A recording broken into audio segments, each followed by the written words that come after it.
अस्सलामुअलैकुम। कैसे हैं आप सब? उम्मीद करते हैं आप सब खैरियत से होंगे। आज हम स्टार्ट करने वाले हैं ट्राइएसाइल ग्लिसरॉल।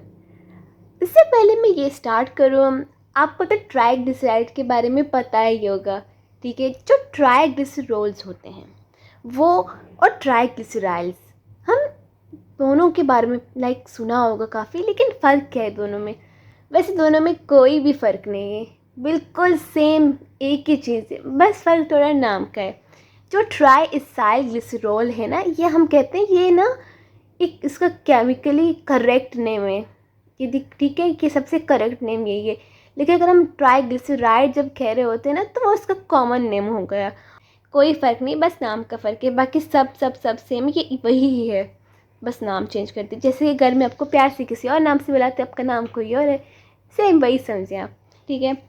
तो जी, ये जो है हम कहते हैं, ये जो हमारा जो ट्राइएसाइल ग्लिसरॉल है, इस ऑफकोर्स अगर ये उसकी तरह है, ट्राइग्लिसराइड की तरह है, तो इसका भी क्या हम कहते हैं, ये भी क्या है, ईस्टर ऑफ ग्लिसरॉल है। ग्लिसरॉल फैटी एसिड के साथ मिल के क्या बनाता है, ट्राइग्लिसराइड। एक ग्लिसरॉल 3 फैटी एसिड के साथ मिल के ट्राइएसाइल ग्लिसरॉल बनाता है। एक ग्लिसरॉल के साथ एक फैटी एसिड लग जाए तो वो मोनोएसाइल ग्लिसरॉल होगा। अगर एक ग्लिसरॉल के साथ 2 फैटी एसिड्स लग जाएं तो हम कहते हैं वो डाइएसाइल ग्लिसरॉल होगा। अगर एक ग्लिसरॉल के साथ 3 फैटी एसिड्स लग जाएं तो वो होगा ट्राइएसाइल ग्लिसरॉल। देखिए, ये जो है ये ट्राइग्लिसरॉल हम कहते हैं, ये ट्राइएसाइल जो ग्लिसरॉल्स हैं ये नॉन पोलर होते हैं, क्योंकि इनमें कोई भी चार्ज नहीं होता है, इसीलिए इनको न्यूट्रल फैट्स भी कहते हैं। और ये इनसॉल्युबल होते हैं पानी में, और सॉल्युबल होते हैं कुछ चीज़ों में, जैसे कि अल्कोहल, हॉट जो अल्कोहल होता है उसमें क्या होते हैं, ये सॉल्युबल होते हैं। देखिए, ये बिल्कुल ऑयल की तरह होते हैं। और ऑफ कोर्स ऑयल जो आप नोट करें, अगर पानी के ऊपर एक गिलास पानी ले, उसमें ऑयल डालें ना, तो कभी उसके अंदर डिसॉल्व नहीं होगा। वजह ये है, अभी बाकी सब होता है, कार्बोहाइड्रेट वो होता है, लेकिन ये क्यों नहीं होता, लिपिड है ना, ये क्यों नहीं होता, फैटी एसिड। अब देखिए, इसमें जो है ना बहुत ही कॉमन चीज़ है, हम इनका जो इसको लिखने से पहले हम देखते हैं इनमें क्या है, ठीक है। CHO, कार्बोहाइड्रेट, प्रोटीन, ठीक है, लेकिन सब में CHO है। लेकिन अगर आप कार्बोहाइड्रेट और लिपिड को कंपेयर करें, एक दूसरे के साथ कंपेयर करें, तो दोनों का CHO हम ऐसे ही लिखते हैं। लेकिन कार्बोहाइड्रेट में CHO जब हम लिख रहे होते हैं तो carbon number, oxygen number equally होते हैं। लेकिन यहाँ पे सीन उल्टा है, यहाँ पे 1:5 है। यहाँ पे देख सकते हैं, यहाँ पे मैंने बनाया हुआ है। अब शायद आप में से कुछ लोगों के जहन में ये बात आ गया होगा, हम इसको ईस्टर ऑफ ग्लिसरॉल क्यों कहते हैं। इसमें ग्लिसरॉल है, पता है, एक ग्लिसरॉल है, जैसे कि ये यहाँ पे मैंने बनाया हुआ है, ये क्या है, ग्लिसरॉल है। 1 2 3 फैटी एसिड्स बनाए हुए हैं। लेकिन ईस्टर का क्या सीन है, ईस्टर जो यहाँ पे ये बॉन्ड है ना इनके बीच, ये ईस्टर बॉन्ड है, इसीलिए हम कहते हैं esters of glycerol with fatty acids. हम कहते हैं ईस्टर क्या होता है, जब एक एसिड और अल्कोहल मिल जाता है ना, तो बदले में जब पानी रिलीज़ होता है, वाटर रिलीज़ होता है, तो क्या बनता है, ईस्टर बनता है। अब देखें, यहाँ पे देखें एसिड और यहाँ पे देखें अल्कोहल, ये दोनों आपस में मिल रहे हैं, क्या बन रहा है, बदले में ईस्टर बन रहा है, और पानी ज़रूर रिलीज़ होगा। आगे आगे भी मज़ीद एक्सप्लेन करूँगी ना, आपको बहुत अच्छे से समझ आ जाएगा। अब देखिए, हम आगे देखेंगे कि फैट एज स्टोर फ्यूल। अब जो फैट है ना, वो हमारी बॉडी में ना बिल्कुल एक स्टोर फ्यूल का काम करता है। जैसे ये जो ट्राइएसाइल ग्लिसरॉल है ना, ये जो है लिपिड, अगर लिपिड को हम देखें तो लिपिड में सबसे ज़्यादा पाई जाने वाली कोई अगर चीज़ है तो ट्राइएसाइल ग्लिसरॉल है। ये सबसे ज़्यादा ये अच्छे मिकदार में पाए जाते हैं, ठीक है। जिसका फंक्शन जो है, बेसिकली जो इसका सबसे बड़ा फंक्शन एनिमल, इंसानों में क्या है, ये फ्यूल रिजर्व का काम करती हैं। फ्यूल रिजर्व क्या होती हैं, अब देखिए, ये हमें एनर्जी प्रोवाइड करती है, लॉन्ग टर्म एनर्जी। जो कार्बोहाइड्रेट है ना, वो शॉर्ट टर्म एनर्जी, और ये लॉन्ग टर्म एनर्जी, स्पेशली जो रोज़ों में रमज़ान में हम रोज़े रखते हैं, फिर जो भी दूसरे लोग होते हैं, वो जो फास्टिंग स्टेट में कार्बोहाइड्रेट वगैरह ये सब जो है, ये हम एनर्जी देता है, लेकिन बस ख़त्म, उसका काम ख़त्म। ग्लूकोज हमें एक बहुत छोटे टाइम के लिए एनर्जी देते हैं। लेकिन ये जो लिपिड्स होते हैं ना, जैसे कि ये स्पेशली ये ट्राइएसाइल ग्लिसरॉल, ये लॉन्ग टर्म एनर्जी स्टोरेज है हमारी बॉडी में। और इसके अलावा ये फ्यूल रिजर्व का काम करती है, हमारी बॉडी को गर्म भी रखती है ये, ठीक है। जो फैट रिजर्व की अगर हम बात करें तो जो मैन और वुमेन है इनमें डिफरेंट है ऑफ कोर्स। अब देखें, अब जो यंग वुमेन होते हैं, जो नए नए प्यूबर्टी में आती हैं लड़कियां, आपने नोटिस किया होगा कि वो बहुत ज़्यादा वेट गेन कर लेती हैं, क्योंकि उस एज में ना उनमें एडिपोसाइट्स जो हैं वो ज़्यादा बनती हैं। तो और लड़के देखें, लड़के जब प्यूबर्टी एज में आते हैं तो वो फिर भी वो स्लिम होते हैं, मोटे नहीं होते हैं, क्योंकि उनकी बॉडी में उतना नहीं बनता है एडिपोसाइट। तो फिर तो ये जो है ऑफ कोर्स आप समझ गए होंगे कि वुमेन में ज़्यादा है और मैन में कम है। मैन में 20% है और वुमेन में 25% है, लेकिन ये परसेंटेज भी लाइक कहते हैं कि बॉडी वेट के हिसाब से होगा, तो एक्यूरेटली नहीं, लाइक अराउंड 20% एंड अराउंड 25%। और हमेशा याद रखें कि वुमेन में ज़्यादा होता है, चाहे वो वैसे जो यंग फीमेल होती है उनमें तो बहुत ज़्यादा होता है, लेकिन वुमेन में वैसे ही basic as compare to man ज़्यादा होता है। अगर हम देखें एडिपोसाइट्स क्या हैं, अगर आप सोच रहे होंगे तो एडिपोसाइट्स हम कहते हैं क्या है, फैट सेल्स हैं जो कि कहाँ पे होते हैं, जब हमारे एडिपोस टिश्यू होता है, बहुत सारे एडिपोसाइट्स मिल के आपस में एक एडिपोस टिश्यू बनाते हैं। और ये होता कहाँ पे, ये हमारा जो 2 जगह होते हैं वहाँ पे होता है। हमारी जो स्किन है ना उसके नीचे होता है, जिसे हम कहते हैं सबक्यूटेनियस लेयर जो होता है हमारे स्किन के नीचे वाला लेयर, ये वहाँ पे होता है। और इसके अलावा जो एब्डोमिनल कैविटी नहीं होती, हमारे जो पेट के हिस्सा होता है, वहाँ पे ये सबसे ज़्यादा होता है, ठीक है। और आगे हम देखते हैं कि जो ट्राईग्लिसरॉल है ना, ये जो है ये स्टोर भी हो सकता है। किस फॉर्म में, किस सूरत में ये जो ट्राईएसाइलग्लिसरॉल ये स्टोर होता है और फिर बाद में हमें एनर्जी देते हैं।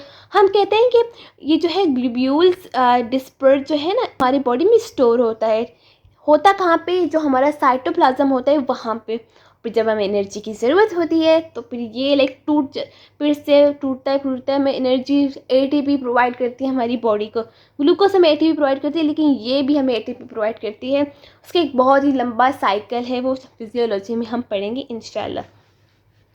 अगर हम non structural compound of membrane की बात करें, जैसे कि जो लिपिड बाइलेयर है वो स्ट्रक्चर बनाती है। ऑफ कोर्स जो लिपिड बाइलेयर है वो हमारे सेल का स्ट्रक्चर बनाती है, उसके बगैर हमारे सेल का स्ट्रक्चर बनना इम्पॉसिबल।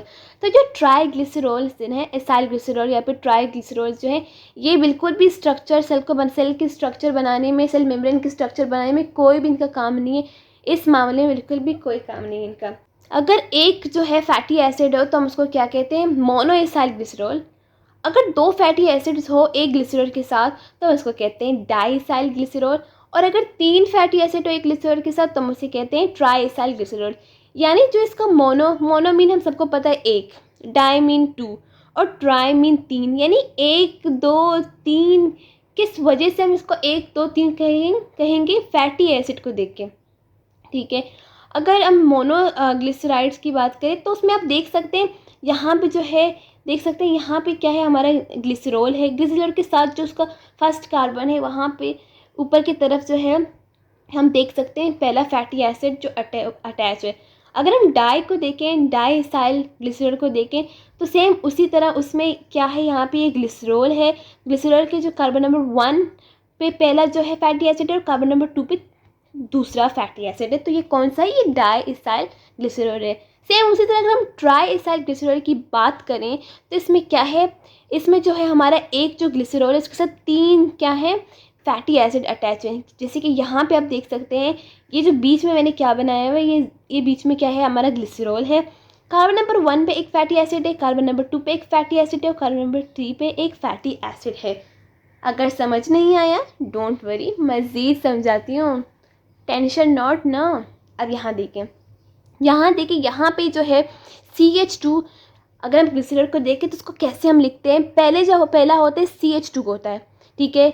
आप नोटिस करें साथ इसका जो कार्बन नंबर 1 2 फुल सेम है, बस बीच में थोड़ा डिफरेंट है। ग्लिसरॉल का ये सीन है, CH2 पे यहाँ पे बॉन्ड है, ठीक है, कोवेलेंट बॉन्ड और फिर OH ग्रुप। फिर यहाँ पे CH है, ठीक है, यहाँ पे कार्बन हाइड्रोजन है, फिर यहाँ पे क्या है कोवेलेंट बॉन्ड, फिर एक OH ग्रुप है। उसके बाद सेम उसी तरह जो कार्बन नंबर 1 और 2 है ना, ये दोनों फुल सेम है, CH2 बॉन्ड OH। ये था हमारा ग्लिसरॉल। बहुत ईजी, बहुत ज़्यादा ईजी। अगर हम फैटी एसिड की बात करें तो वो इससे भी ज़्यादा ईजी है।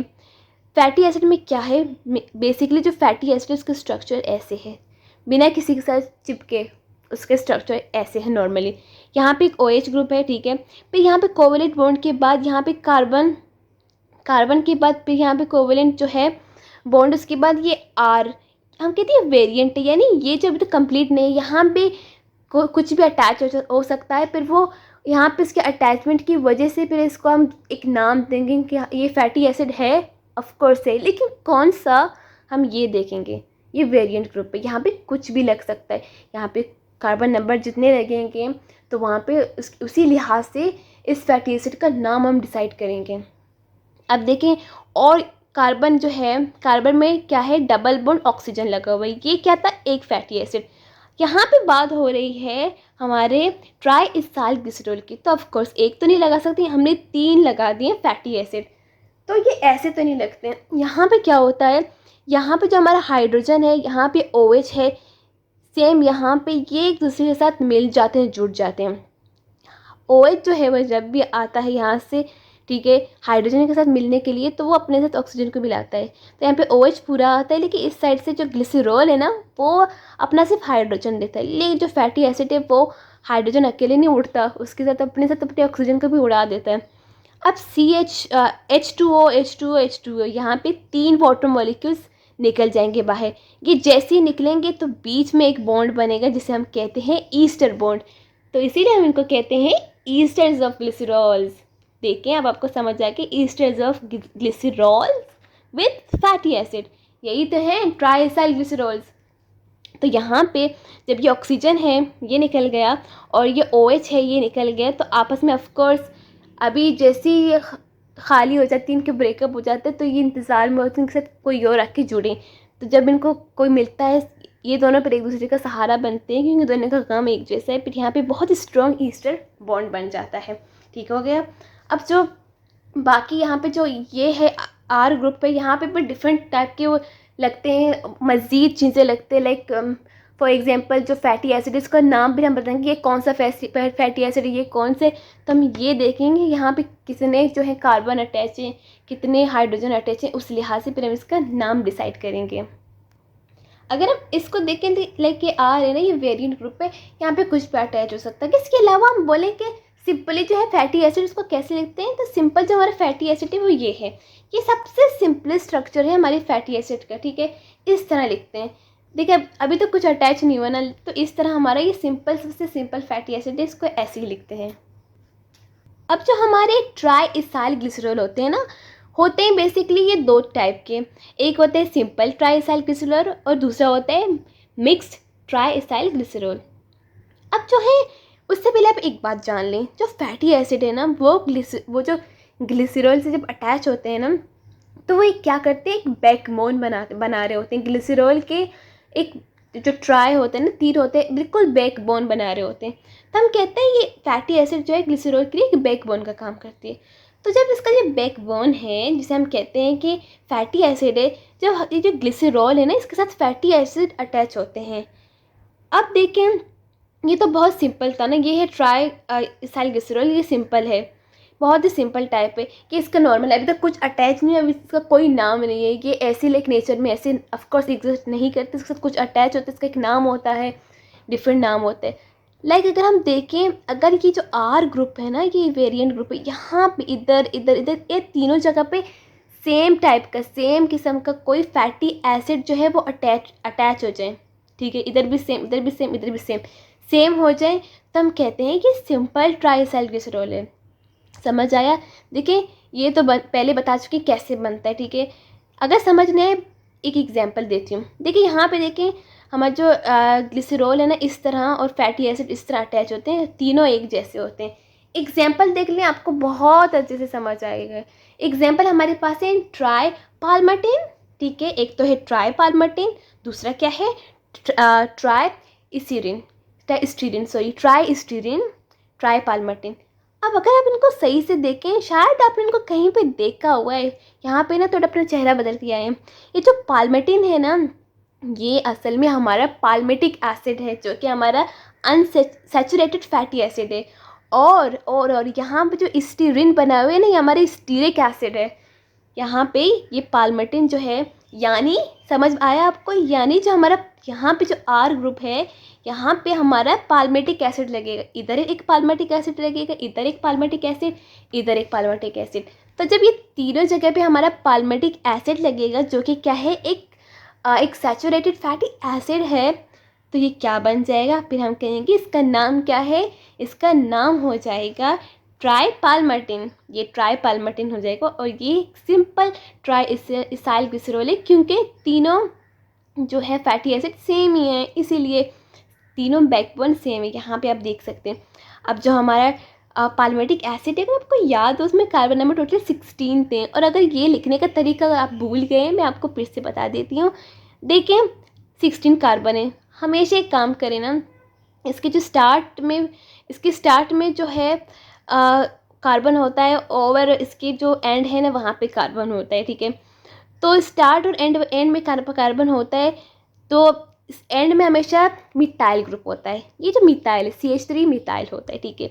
और स्टार्ट में जो है हम कहते हैं कार्बोक्सिलिक ग्रुप होता है। यहाँ पे कार्बोक्सिलिक नहीं है, लेकिन आप देखिए यहाँ पे एक कार्बन तो है ना, वैसे कार्बन ही देखना है। तो देखें कार्बन वो पाल्मेटिक एसिड है, क्योंकि वो उसका सिंपल है। अभी वो किसी और के साथ अटैच हो चुका है, तो थोड़ा मोर कॉम्प्लेक्स हो चुका है। अभी आप देखिए 16 है ना, पहले इसमें से 2 कार्बन माइनस करें, क्योंकि एक पहले एक आखिर में लग गया है। 16 में से अगर आप 2 कार्बन माइनस करेंगे, तो ऑफकोर्स कितने बचेंगे, 14। तो बीच में हम CH2 लिखेंगे, फिर उसको ब्रैकेट में डाल के 14 बाहर लिखेंगे। इसका मतलब ये है कि हम समझ जाएं कि इसके अंदर जो है ये कितना है, ये 14 कार्बन है। इसके अंदर 14 कार्बन, 15, 16 पूरा हो गया। अब देखिए इतना लंबा चेन कौन बनाए, अब इतने होते हैं V16 ये 18, इतना लंबा चेन बनाने से अच्छा शॉर्टकट लिख के। तो देखिए तीनों सेम हैं, तो ये क्या है, ट्राईपाल्मेटिन। ये हमारा ट्राईपाल्मेटिन जो एक सिंपल ट्राई इसाइल ग्लिसरॉल है। इसका दूसरा एग्जाम्पल है जो स्टेरिक एसिड है ना, अगर यहाँ आर ग्रुप पे स्टेरिक एसिड लग जाए, तो ये ट्राई स्टेरिन बन जाएगा, ठीक है। ट्राई स्टेरिन बन जाएगी, या फिर इसको हम ट्राई स्टेराइल ग्लिसरॉल भी कह सकते हैं, दोनों नाम से बुला सकते हैं। तो देखिए यहाँ पे आप देखिए इसके कार्बन कितने, 18 हैं। अब यहाँ पे 18 में से पहले 2 माइनस करें, 16 बच गया, ओके। हम यहाँ पे 20 वाले को पहले देख लेते हैं। एक कार्बन यहाँ पे तो लग गया, बीच वाले में भी CH2 लगाने के बाद हम इसको ब्रैकेट में बंद करेंगे, ठीक है। तो बाहर हम क्या लिखेंगे, 16, ओके 16, यानी अंदर कितने हैं टोटल, 16 कार्बन, 16, 17, 18, बराबर हो गया। तो ये क्या बन गया, ट्राई स्टेरिन। ये ट्राई स्टेरिन बन गया, और वो ट्राई पाल्मेटिन बन गई, जो कि क्या है, एग्जाम्पल है सिंपल ट्राई इसाइल ग्लिसरॉल का। उसके बाद ये आता है मिक्स्ड ट्राई इसाइल ग्लिसरॉल। जो मिक्स ट्राई इसाइल ग्लिसरॉल होता है ना, आप समझ गए होंगे, जो ग्लिसरॉल है उसका जो पहला फैटी एसिड है, दूसरा तीसरा, उसमें जो है डिफरेंट किस्म के हैं, लाइक पूरा कॉकटेल बना हुआ है, रेम्बो बना हुआ है, तो उसे हम कहते हैं मिक्स ट्राई इसाइल ग्लिसरॉल। तो देखिए पहले जो होता है, पहला जो कार्बन होता है, जो पहला होता है वहाँ पे फैटी एसिड, वहाँ पे एक सैचुरेटेड फैटी एसिड लगता है, और दूसरे में अनसैचुरेटेड फैटी एसिड, तीसरे में सैचुरेटेड या फिर अनसैचुरेटेड फैटी एसिड लगता है। क्या मतलब, कौन लगता है सही से बताओ, सैचुरेटेड या फिर अनसैचुरेटेड, दोनों लग सकते हैं। क्योंकि जो वेजिटेबल्स है ना, उनमें क्या है, अगर वेजिटेबल की बात करूँ, तो लास्ट में वेजिटेबल में ना अनसैचुरेटेड फैटी एसिड होगा ज़्यादा, लेकिन अगर हम एनिमल की बात करें, तो उसमें जो है अनसैचुरेटेड नीचे नहीं होगा, सैचुरेटेड होगा। क्योंकि जो हमारे एनिमल फैट है ना, उसमें मोर सैचुरेटेड फैटी एसिड होते हैं, तो यहाँ पे उस जो एनिमल सेल होगा, यहाँ पे उसका सैचुरेटेड होगा। लेकिन जो हमारा वेजिटेबल फैट होता है, जो प्लांट्स में होता है, राइट, तो वहाँ पे उसके यहाँ पे अनसैचुरेटेड फैटी एसिड होगा। आप देख सकते हैं जो हमारे प्लांट वेजिटेबल ऑयल्स हैं, वो क्या हैं, अनसैचुरेटेड हैं, और जो हमारे एनिमल फैट है वो क्या है, सैचुरेटेड है, जमे हुए हैं, सॉलिड एट रूम टेम्परेचर, और ये क्या है, ये लिक्विड एट रूम टेम्परेचर, इसी ही वजह से, क्योंकि ये मिक्स ट्राई इसाइल ग्लिसरॉल से बनते हैं। ये इसका एक बेस्ट एग्जाम्पल है। उसके बाद एक छोटा सा टॉपिक है सत्यनारायण की बुक में, मैंने सोचा ये भी बता दूं कि जो stereo specific numbering of glycerol ये क्या होता है, ठीक है। इसके बाद फिर हम नेक्स्ट वीडियो में पढ़ेंगे ट्राइग्लिसरॉल की प्रॉपर्टीज़ के बारे में इंशाल्लाह। अब देखें, ये भी बहुत सिंपल कॉन्सेप्ट है। इसमें लाइक ये कहते हैं कि इसमें आप सिंपल कहें कि नंबरिंग क्या है ग्लिसरॉल की, अगर हम नंबरिंग की बात करें उसको नंबरिंग करें, ठीक है। जो सबसे सिंपल है ना ग्लिसरॉल, हम सबको पता है इसका ऐसे लिखते हैं। पहले मैं बता चुकी हूँ जो कार्बन नंबर 1 और 3 है ना, ये तो बिल्कुल सेम है, और जो 2 है वो थोड़ा डिफरेंट है। तो इसमें सिंपल यही बात ही कह रहे हैं कि जो सिंपल है ग्लिसरॉल है उसमें क्या होता है, कार्बन नंबर 1 3 जो है वो आइडेंटिकल होते हैं, ठीक है। ये बात इन्होंने बता दी है। लेकिन फिर बाद में ना काफ़ी साइंटिस्ट ने देखा कि इस तरह देखें, हम सबको पता है जो फैटी एसिड है वो क्या करते हैं, एक बैकबोन का काम करता है, ठीक है। तो जब इन्होंने इसका 3D स्ट्रक्चर देखा तो उन्होंने देखा लाइक नहीं, कार्बन नंबर 1 और जो 3 है वो आइडेंटिकल नहीं है अगर हम 3D स्ट्रक्चर में देखें। तो उन्होंने क्या किया, उन्होंने सबसे सिंपल जो है ग्लिसरॉल को फिर क्या नाम दिया, SN ग्लिसरॉल, यानी stereo numbering. SN stereo specific और N नंबरिंग। तो जो सिंपल है ना, सबसे सिंपल जो है हमारा ग्लिसरॉल जो है उसको हमने ये नाम दे दिया कि क्या है, SN ग्लिसरॉल, यानी अभी तक किसी चीज़ से अटैच नहीं हुआ। अब देखिए कहीं पे आप इस तरह इसको देखेंगे, कहीं पे इस तरह नहीं देखेंगे तो कन्फ्यूज़ बिल्कुल भी नहीं होना।